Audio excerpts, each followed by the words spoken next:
कुछ लोग दिल्ली में हैं, हम भी दिल्ली में हैं, पर हम दिल्ली में ही नहीं हैं, हम दिल्ली भी हैं। हम दिल्ली हैं। हम दिल्ली में, मैं अगर बात करूं कि पैदा हुई, पली बड़ी और दिल्ली को बनते और बिगड़ते हुए, आबाद और बर्बाद होते हुए इन पिछले 30 सालों में देखा है। शीला दीक्षित जी के कार्यकाल से अगर हमने शुरुआत की कि दिल्ली स्वर्ग से नर्क की तरफ बढ़ रही है और हम इसे मूक दर्शक बनकर बैठते हुए नहीं देखेंगे, ये फैसला दिल्ली के अध्यक्ष ने किया है और हम इनके साथ खड़े हैं। मैं अगर एक महिला के तौर पर भारत की राजधानी को आकलन करूं सुरक्षा के, तो दिल्ली की मुख्यमंत्री के साथ थप्पड़ कांड हो जाता है उन्हीं के आवास में।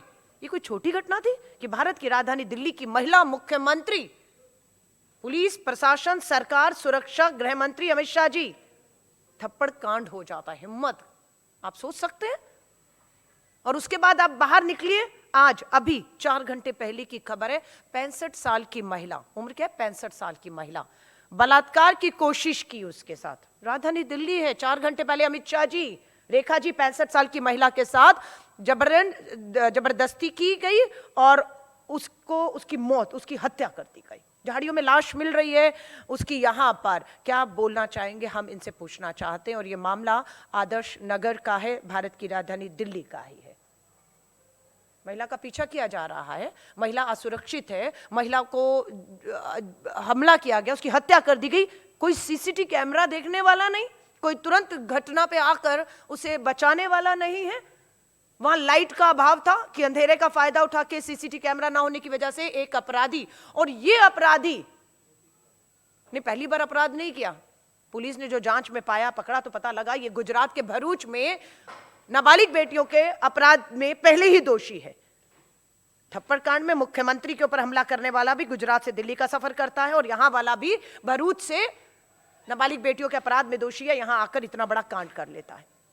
अगर इस बात को कहूं तो अगर 4 घंटे पहले की यह घटना हमने पढ़ी है, तो 2 घंटे पहले दिल्ली के ही द्वारका में एक कार में एक लाश मिली है, गला घोट के हत्या एक महिला की कर दी गई है। सरेआम कार के अंदर हत्या हो रही है, लाश मिल रही है और दिल्ली सुरक्षित है। यहां से आकलन करना बनता है कि दिल्ली, बिल्कुल भी जिम्मेदारी के साथ कह रही हूं, दुख भी होता है जब अमेरिका में एडवाइजरी जारी की जाती है कि भारत की राजधानी दिल्ली सुरक्षित नहीं है। एडवाइजरी होती है कि आप भारत जाएं, राजधानी दिल्ली जाएं, तो महिलाएं अपनी सुरक्षा, एम्बेसी उनको सतर्क करती है। इससे ज्यादा शर्मनाक बात हमारे लिए, भारत के लिए, भारत की राजधानी दिल्ली के लिए क्या हो सकती है। और मैं बहुत से महिला अध्यक्ष हूँ, बहुत से लोगों से मिलती हूँ, खासतौर से जो हमारी विदेशी हमारे पर्यटन महिलाएं हैं, वो जब दिल्ली में घूमती है तो अपने आप को बहुत असुरक्षित महसूस करती है और अपने साथ हुए अनुभवों को भी वो शेयर करती है कि किस तरह से उनसे छेड़खानी करने की कोशिश की गई है और उसके सबूत मांगे जाते हैं, लेकिन सीसीटीवी कैमरा में उसके सबूत नहीं मिलते हैं। ये सुरक्षा की बात है। अमित शाह जी का भाषण चलाना चाहिए था। दिवाली आएगी तो 500 रुपए का सिलेंडर, दिवाली गई, होली गई, ये लालच, ये धोखा, ये झूठ। और फिर अमित शाह जी कहेंगे वो तो चुनावी जुमले होते हैं, बोल दिया था, देना थोड़ी ना होता था। तो इसको इतने हल्के में दिल्ली की महिलाएं नहीं लेंगी।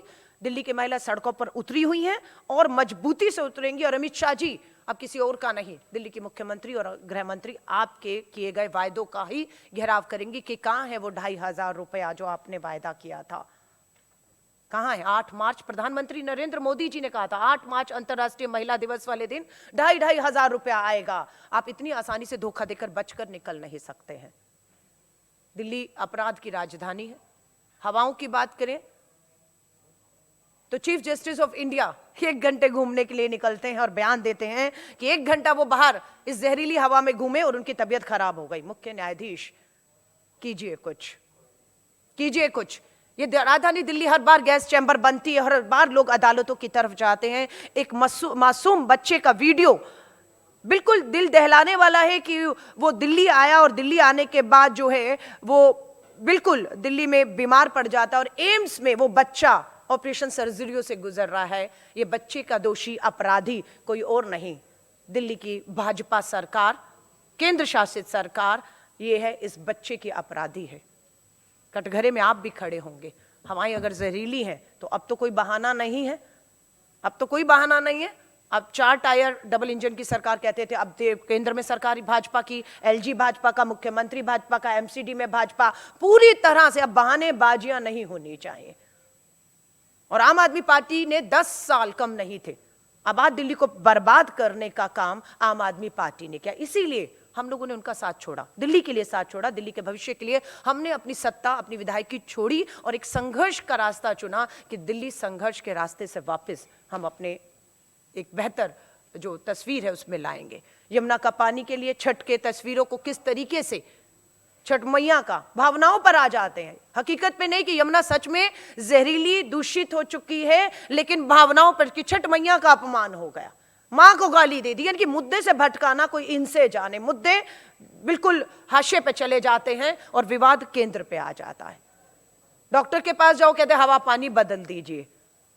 हवा पानी बदलने के लिए दिल्ली बदलनी पड़ेगी और दिल्ली बदलनी पड़ेगी, दिल्ली छोड़ेंगे नहीं। दिल्ली को बदलने का फैसला एक बार फिर से हम सब ने मिलकर किया है और मैं बिल्कुल कहूंगी दोनों अपराधी हैं, दोनों दोषी हैं। 10 साल आम आदमी पार्टी को मिले और उसके बाद आज जो है भाजपा की सरकार मजबूत स्थिर सरकार है, लेकिन ईमानदारी नहीं दिख रही है। रेखा जी के साथ मैंने दिल्ली विश्वविद्यालय से एक लंबा सफर तय किया। मुझे लगा अनुभव की उन्हें कमी है कि पहली बार विधायक बनी, पहली बार ही मोदी जी ने निपटाना होता है, बड़े बड़े को भाजपा ने शान है, तो पहली बार के विधायक को लाई और सारा वो बाहर ही नहीं निपटाने का काम करते, वो भाजपा के भीतर भी जहां उनको कोई चुनौती मिलती है उन्हें निपटाने का काम करते हैं। पहली बार के विधायक अनुभव है नहीं है, सदन में कभी पहले बैठे या नहीं बैठे हैं। हम भी जब पहली बार विधायक बने तो 1 साल हमें सदनों में किस तरीके से सवाल लगते हैं, किस तरह से जवाब आते हैं, किस तरीके से कानून बनते हैं और किस तरीके से प्रशासन की जवाबदेही सरकार जनता के प्रति तय करती है, ये समझने में हमें लगा है। लेकिन हमारे पास समर्थन सपोर्ट नहीं था। रेखा जी के पास सब कुछ है, लेकिन मैं वो देख रही हूं जिस तरीके से वो सिर्फ बयानबाजी, बहुत खूबसूरत तस्वीर, लंबी जुबान है सिर्फ, कि मेरे मंत्रियों को मैंने कहा रोज कूड़े के ढेर के सामने जाइए और कूड़े के ढेर को कहिए तुझे तो जाना होगा, तुझे तो जाना होगा, और वही काम हो रहा है। कूड़े का ढेर ऐसा नहीं जाएगा कि तुझे जाना होगा। यमुना की सफाई के हमने दृश्य, जैसी सरकार बनी अगले 2 दिन में सारे मंत्री, यमुना में मशीनें आ गई हैं, नई टेक्नोलॉजी आ गई है, यमुना की सफाई हो रही है। वो पहले 15 दिन शपथ के बाद के ड्रामे शुरू हो गए थे, धोखा देना। आज कहां है? कितनी साफ हुई, कितनी इंच साफ हुई? हमने देखा किस तरह से पूजा, छठ मैया की पूजा में प्रधानमंत्री मोदी जी को आना था, तो इसलिए यमुना को भी बांट दिया गया। हवा दूषित, पानी जहरीला, आपकी अपराध की राजधानी बन चुकी है। ये धोखे वाली सरकार है। इस धोखे वाली सरकार को पूरा देवेंद्र यादव जी आपके साथ, कांग्रेस का एक एक कार्यकर्ता पूरी ताकत के साथ खड़ा हुआ है। मैं इस बात को महसूस करती हूँ देवेंद्र जी, हम लोग, मैं वैसी एक चर्चा आपसे कर रही हूँ, हम लोग अभी इंदिरा भवन में केसी वेणुगोपाल जी ने 14 तारीख को जो रामलीला मैदान में वोट चोरी को लेकर देश भर का एक बहुत बड़ा आंदोलन हो रहा है, देश के लाखों लोग आ रहे हैं, उसमें दिल्ली पर भी हमारी चर्चा हुई और इसकी तारीफ हुई कि दिल्ली प्रदेश कांग्रेस आपकी अध्यक्षता में बिल्कुल दिल्ली के मुद्दों को मजबूती से उठा रही है। लेकिन फिर हुआ, बज़ नहीं है, माहौल नहीं बन रहा है। ये कौन लोग हैं जो माहौल नहीं बनने देना चाहते? ये कौन लोग हैं?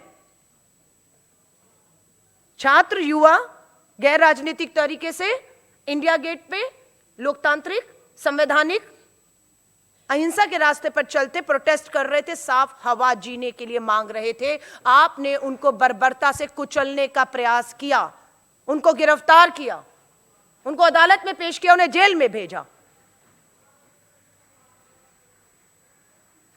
आज हम लोगों ने तय कर लिया देवेंद्र यादव जी, हम दिल्ली की इस सरकार को, भाजपा की सरकार को आराम से बैठने नहीं देंगे और आम आदमी पार्टी और भाजपा की जो तालमेल है, जो खेल है कि कांग्रेस को किसी तरह बाहर रखिएगा वरना आप और हमारे लिए मुसीबत हो जाएगी, ये हम होने नहीं देंगे। तो मैं बिल्कुल कहूंगी हम दिल्ली को लेकर बेहद चिंतित हैं।